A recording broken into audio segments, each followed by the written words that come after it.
Здравствуйте, дорогие телезрители! В эфире информационная программа «Время», в студии Амина Зухурова с самыми важными новостями на сегодня. Обеспечение устойчивого социально-экономического развития и укрепление государственных финансов относятся к числу важнейших целей экономической политики страны.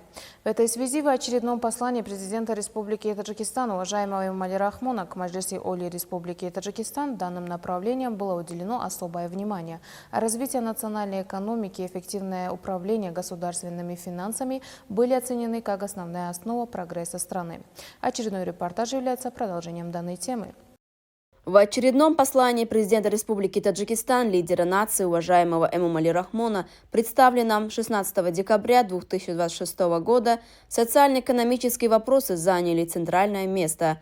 Иными словами, страна благодаря реализации конкретных социально-экономических планов и программ смогла преодолеть ряд насущных проблем. Основой этого процесса являются поэтапные реформы развития национальной экономики, на базе которых формируется устойчивое социально-экономическое развитие. Рациональный и целенаправленный характер данных реформ стал причиной увеличения объема валового внутреннего продукта, что в свою очередь обеспечило ежегодный рост национальной экономики. Как было отмечено лидером нации в нынешнем послании, за последние 10 лет, то есть в период реализации двух среднесрочных программ развития страны, охватывающих промежуточные этапы выполнения национальной стратегии развития до 2030 года в целях достижения стратегических целей и повышения уровня и качества жизни населения, были осуществлены многие важные и эффективные меры.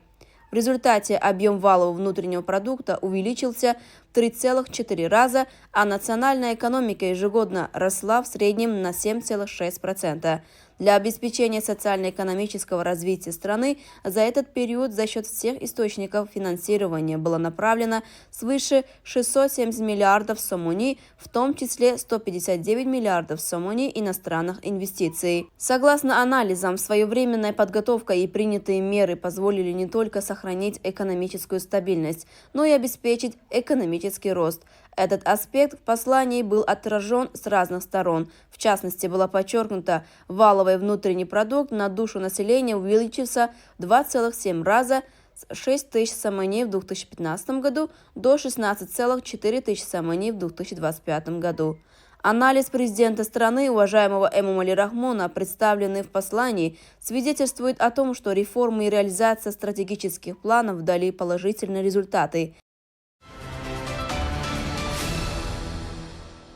В Республике Таджикистан в 2026 году продолжится проведение республиканских конкурсов «Фуруги Субхидону и Китобаст», «Илм Фуруги Марифат» и «Таджикистан Ватани Азизиман».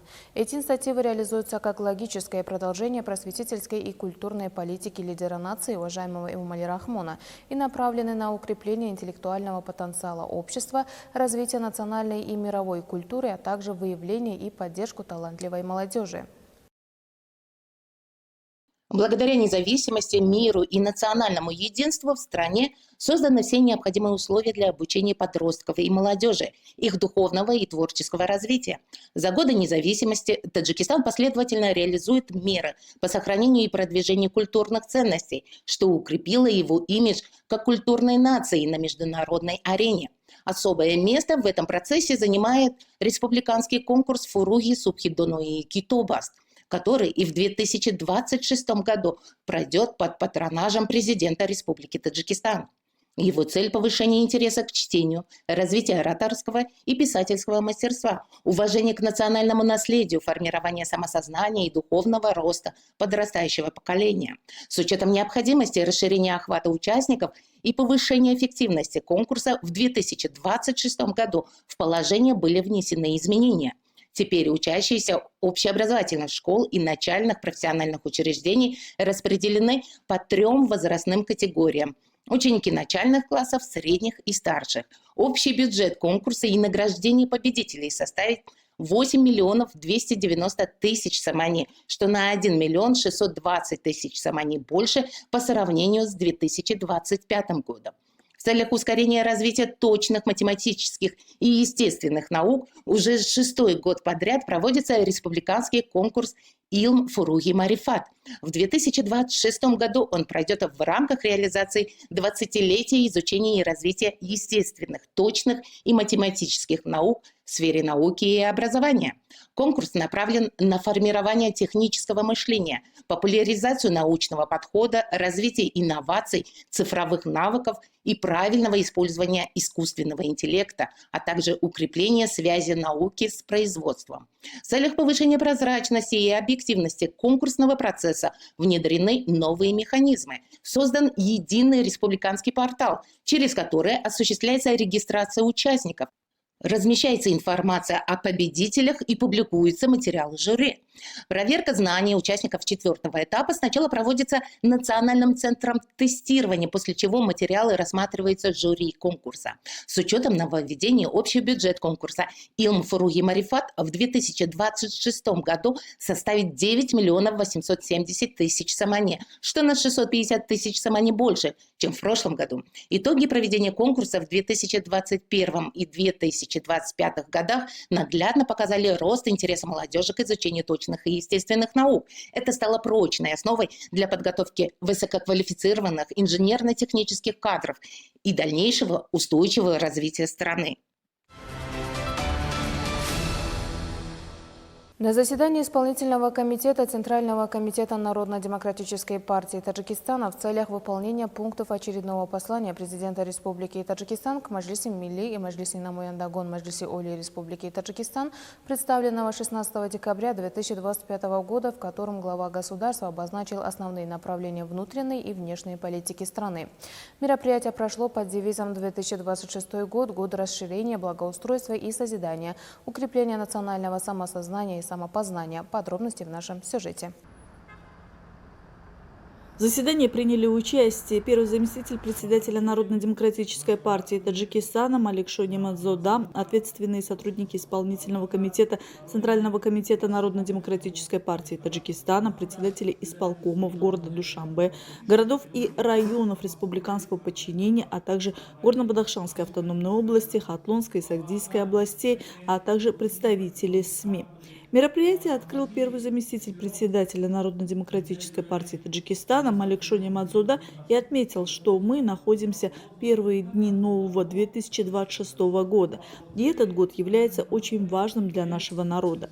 В честь 35-летия независимости нашей Родины лидер нации, президент страны, уважаемый Эмомали Рахмон, в своем послании парламенту страны объявил 2026 год годом расширения, благоустройства и созидания, укрепления национального самосознания и самопознания, что возлагает ответственность не только на членов и сторонников Народно-демократической партии Таджикистана, но и на каждого жителя страны в реализации этих целей. Лидер нации, председатель Народно-демократической партии Таджикистана, уважаемый Эмомали Рахмон, является архитектором мира, национального единства, а также его созидателем.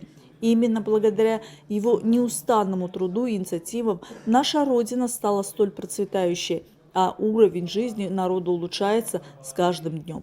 Благоустройство и созидание являются основными понятиями государственной политики Таджикистана и символизируют прогресс и достойную жизнь народа. В этом контексте благоустройство и улучшение инфраструктуры, включая строительство дорог, развлекательных парков, современных многоэтажных зданий, учебных заведений и так далее, направлены на улучшение условий жизни людей и увеличение красоты нашей Родины.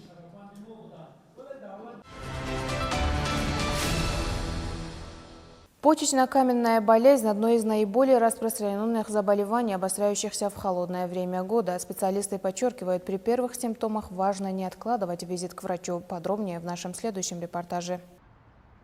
Камни в почках и других отделах мочевыводящих путей возникают вследствие нарушения обмена веществ. Образования могут формироваться в любой части почек и мочевыводящей системы вне зависимости от возраста и индивидуальных особенностей организма. По словам медицинских экспертов, данное заболевание чаще диагностируется у мужчин, а в зимний период его симптомы и болевые ощущения, как правило, усиливаются. Нарушение обмена веществ связано прежде всего с водно-солевым балансом и изменением химического состава крови. Кроме того, развитию почечно-каменной болезни способствует наследственная предрасположенность, хронические заболевания органов пищеварения, гастрит и язвенная болезнь, нарушения в работе эндокринной системы. Различные заболевания почек и мочевыводящих путей, такие как пиелонефрит, простатит, цистит и нефроптоз. В числе факторов риска также длительное обезвоживание организма, травмы и заболевания костной ткани, включая остеомиелит и остеопороз. По мнению специалистов, к образованию камней в почках также приводят дефицит витамина D и ультрафиолетового излучения, чрезмерное употребление продуктов, повышающих уровень мочевой кислоты и соли, а также избыточное потребление соленой пищи и напитков. В отдельных случаях причиной заболевания становится повышенное поступление кальция в организм. Важно отказаться от вредных привычек, контролировать массу тела и уровень стресса. Дорогие телезрители, это были все новости к этому часу. Оставайтесь с нашим каналом. Всего доброго.